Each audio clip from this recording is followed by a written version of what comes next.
Сәлеметсіңдер ме балалар? Менің атым Айсұлтан. Жасым 8-де, 3 сынып оқушысымын.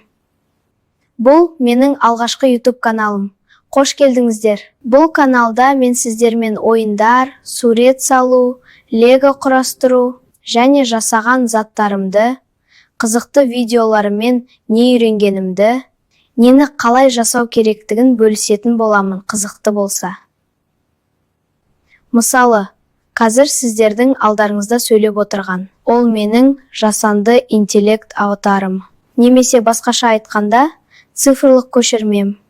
Ал енді достар, егер осындай аватар жасау қызықты болса, өздеріңе де осындай цифрлық аватар жасағыларың келсе, каналыма тіркеліп, комментарий қалдырыңдар.